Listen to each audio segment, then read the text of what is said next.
அஸ்ஸலாமு அலைக்கும். Welcome to Hanif's kitchen. Every Sunday biryani episode 7ல் இன்னைக்கு நாம் பார்க்க போகிறது பக்ரீத்தை முன்னிட்டு முஸ்லீம் வீட்டு கல்யாண ஸ்டைல் ஸ்பெஷல் மட்டன் பிரியாணி. ரொம்பவே ப்ராப்பராக பர்ஃபெக்டாக நம்ம ஹனீஃப்ஸ் கிச்சன் ஸ்டைலில் எப்படி செய்கிறதுன்னு பார்க்கலாம் வாங்க.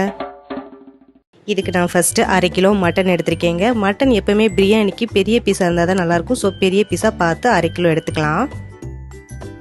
அதுக்கப்புறம் நான் அரிசி பாஸ்மதி ரைஸ் வச்சு தான் இன்றைக்கி நான் பிரியாணி பண்ண போகிறேன். ஸோ பாஸ்மதி ரைஸ் இந்த டம்ளரில் 3 டம்ளர் எடுத்திருக்கேங்க. இது 1 tumbler 200 gram. So 600 gram basmati rice எடுத்திருக்கேன். இந்த ரைஸை நம்ம தண்ணி இப்போவே ஊற வச்சுக்க வேணாம், நான் சொல்லும் போது ஊற வச்சுக்கலாங்க. இப்போ இது இருக்கட்டும். அதுக்கப்புறம் பார்த்தீங்கன்னா 5 பெரிய வெங்காயம் நீல வாக்கில் கட் பண்ணியிருக்கேன். அதுக்கப்புறம் 6 தக்காளி இந்த மாதிரி குட்டி குட்டியாக கட் பண்ணி வச்சுருக்கேங்க. 2 பச்சை மிளகாவை நீல வாக்கில் கட் பண்ணி வச்சுருக்கேன். புதினா மல்லி 2 சேர்த்து 1 கைப்பிடி அளவு எடுத்திருக்கேங்க. அதுக்கப்புறம் இஞ்சி பூண்டு 3 டீஸ்பூன் எடுத்திருக்கேன். அப்புறம் 50 ml தயிர் எடுத்திருக்கேங்க. ரொம்ப கெட்டியான தயிராக எடுத்துக்கலாம். அதுக்கப்புறம் பிரியாணி தாளிக்கிறதுக்கு 2 பிரியாணி இலை 2 அன்னாசி பூ எடுத்திருக்கேன். அதுக்கப்புறம் பார்த்தீங்கன்னா 50 கிராம் முந்திரி பருப்பு எடுத்திருக்கேங்க.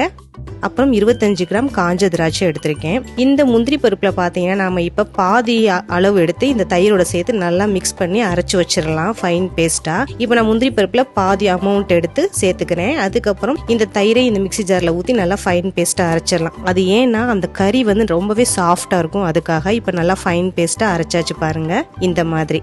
இப்போ நம்ம தயிர் முந்திரி பருப்பு போட்ட மிக்சிங் ரெடி ஆயிடுச்சு. இதை எடுத்து வச்சிடலாம் தனியாக. இப்போ நான் அடுப்பை ஆன் பண்ணி குக்கர் வச்சிடுறேன். இந்த குக்கரில் 200 ml ஆயில் ஊற்றிக்கலாங்க. அதுக்கப்புறம் 1 டீஸ்பூன் நெய் சேர்த்துக்கிறேன். இந்த ஆயில் நல்லா காஞ்சதுக்கப்புறம் நாம் மீதம் இருக்கிற முந்திரி பருப்பு இருக்குல்ல, அதை எடுத்து போட்டு நல்லா பொரிச்சு எடுத்து தனியாக வச்சிடலாம். இதோட சேர்த்து வதக்க வேணாம், தனியாக எடுத்து வச்சுக்கலாம். ஏன்னா நம்ம பிரியாணியோட கடைசியில் தான் இந்த முந்திரி பருப்பை தூவ போகிறோம். அதனால் இப்போ நல்லா கோல்டன் ப்ரௌன் கலரில் ஆனோடையுமே எடுத்து தனியாக அதே பவுலே எடுத்து வச்சிடலாங்க. பாருங்கள் இந்த மாதிரி. இப்போ அந்த ஆயிலில் 2 அன்னாசி பூ, இந்த பிரியாணி இலை, இது 2 சேர்த்து நல்லா பொரிய வச்சிடலாம். இது பொரிஞ்சதுக்கப்புறம் நாம் கட் பண்ணி வச்ச இந்த வெங்காயத்தை சேர்த்துக்கலாம். வெங்காயத்தை சேர்த்து நல்லா வதக்கணுங்க. வதக்கிட்டு அது கோல்டன் ப்ரௌன் கலரில் ஆகணும், அந்த அளவு நல்லா வதக்கிடலாம். இப்போ பார்த்தீங்கன்னா வெங்காயம் நல்லா கோல்டன் ப்ரௌன் கலரில் வதங்கிருச்சு. இந்த டைமில் நாம் தக்காளி சேர்த்துக்கலாங்க.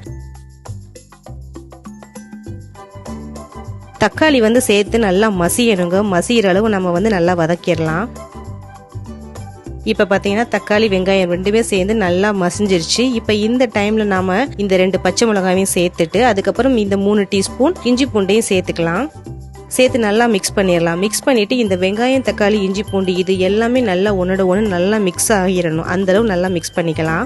இப்போ நல்லா மிக்ஸ் ஆகிடுச்சு. இந்த டைமில் நாம் புதினா மல்லி சேர்த்து மிக்ஸ் பண்ணிக்கலாங்க. பிரியாணிக்கு எப்பவுமே நீங்கள் 1 by 1 சேர்த்து மிக்ஸ் பண்ணாதான் உங்களுக்கு அந்த ப்ராப்பரான ஒரு டேஸ்ட்டும் அந்த ஒரு வாசனையும் கிடைக்குங்க. அதுக்காக இந்த மாதிரி பண்ணுறோம். அதுக்கப்புறம் இப்போ இஞ்சி பூண்டு சேர்த்து நல்லா மிக்ஸ் பண்ணதுக்கப்புறம் 1/4 டீஸ்பூன் கரம் மசாலா சேர்த்துக்கலாம். அதுக்கப்புறம் பார்த்தீங்கன்னா 1 டீஸ்பூன் காஷ்மீரி சில்லி பவுடர். இது ரொம்பலாம் காரமாக இருக்காதுங்க, அதனால 1 டீஸ்பூன் சேர்த்துக்கலாம். அதுக்கப்புறம் 2 ஸ்பூன் தனியா தூள் சேர்த்துக்கலாம். அதுக்கப்புறம் 1 ஸ்பூன் பிரியாணி மசால் பொடி சேர்த்துக்கலாம். உங்களுக்கு எந்த பிராண்ட் பிடிச்சிருக்கோ அந்த பிராண்ட்ல நீங்க 1 டீஸ்பூன் பிரியாணி மசாலா சேர்த்துக்கோங்க. இப்போ இது எல்லாத்தையும் நல்லா மிக்ஸ் பண்ணதுக்கு அப்புறம் நாம இந்த 1/2 கிலோ மட்டன் இருக்குல்ல, அதையும் சேர்த்துடலாம். சேர்த்துட்டு நாம நல்லா அரைச்சு வச்ச இந்த தயிர் முந்திரி பருப்பு பேஸ்ட் இருக்குல்ல, இதோட சேர்த்துடலாம். சேர்த்துட்டு ஒரு 1/2 டம்ளர் அளவு இந்த மிக்சி ஜார்ல நல்லா தண்ணி ஊற்றி அலசிட்டு இந்த கறியோட சேர்த்துக்கலாம். சேர்த்துட்டு இந்த கறிக்கு எந்த அளவு உப்பு தேவையோ அந்த அளவு நம்ம சேர்த்துக்கலாம். சேர்த்து இது எல்லாத்தையும் நல்லா மிக்ஸ் பண்ணிடலாங்க. இப்போ நல்லா மிக்ஸ் பண்ணினதுக்கப்புறம் நம்ம மூடி போட்டு ஒரு 3 விசில் வச்சிடலாம்.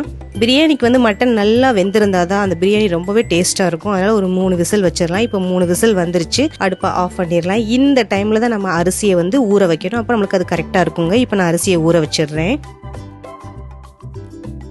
இது தனியாக எடுத்து வச்சிடலாம். இது ஊறட்டும். இப்போ 10 நிமிஷம் ஆச்சு. விசில் நல்லா அடங்கிடுச்சு. நம்ம குக்கர் ஓப்பன் பண்ணி பார்க்கலாம். பாருங்கள் இந்த மாதிரி இருக்குது.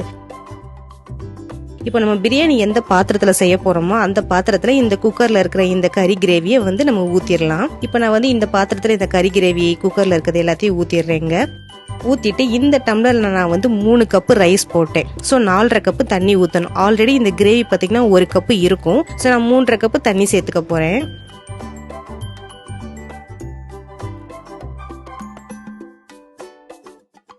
சேர்த்துட்டு நல்லா ஒரு தடவை மிக்ஸ் பண்ணிடலாம். மிக்ஸ் பண்ணிட்டு நம்ம அடுப்பை ஆன் பண்ணி இந்த பாத்திரத்தை தூக்கி அடுப்பில் வச்சிடலாங்க. வச்சுட்டு நம்ம மூடி போட்டு இந்த தண்ணி நல்லா கொதிக்க வச்சிடலாம். இது கொதிக்கட்டும். இப்போ பார்த்தீங்கன்னா தண்ணி நல்லாவே கொதிச்சிருச்சு. இந்த டைமில் நம்ம ஊற வச்ச அரிசி இருக்குல்ல, அதை தண்ணி நல்லா வடிச்சிட்டு இந்த அரிசியை இந்த தண்ணியோட சேர்த்துடலாம். இப்போ அரிசியை சேர்த்தாச்சு. அதுக்கப்புறம் பார்த்தீங்கன்னா ஒரு ஃபுல் லெமனையும் நாம் வந்து புழிஞ்சு விட்டுறலாங்க. எப்பவுமே நம்ம ரைஸ் போட்டுட்டு அதுக்கப்புறம் லெமன் போட்டிங்கன்னா உங்களுக்கு ரைஸ் வந்து ஒன்றோட ஒன்று ஒட்டாமல் நல்லா கரெக்டான ஒரு பதத்தில் இருக்கும். அதனால் நம்ம இந்த டைமில் தான் லெமன் சேர்க்கணும். அதுக்கப்புறம் அரிசிக்கு தேவையான அளவு உப்பு சேர்த்துக்கலாம். ஆல்ரெடி நம்ம ஃபர்ஸ்ட் வந்து மட்டனுக்கு உப்பு சேர்த்தாச்சு. ஸோ இப்போ வந்து ரைஸ்க்கு மட்டும் நம்ம வந்து இப்போ உப்பு சேர்க்கணுங்க.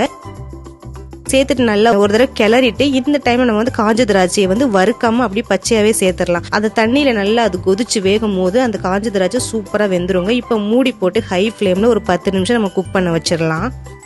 இப்போ 10 நிமிஷம் ஆச்சுங்க. பாருங்க, இப்போ ரைஸ் நல்லா ஒரு 75% நல்லா குக் ஆகி இருக்குது. இப்போ நம்ம வந்து 2 ஸ்பூன் நெய் சேர்த்துக்கலாம். சேர்த்துட்டு நல்லா ஒரு தடவை கிளறிட்டு மூடி போட்டுட்டு இதுக்கு மேலே ஒரு வெயிட் வச்சுட்டு அடுப்பை வந்து ஒரு மீடியம் ஃப்ளேமில் வச்சுருங்க. மீடியம் ஃப்ளேமில் வச்சு ஒரு 15 நிமிஷம் நல்லா குக் பண்ண வச்சிடலாம். இப்போ 15 நிமிஷம் ஆச்சு. ஓப்பன் பண்ணி பார்க்கலாங்க.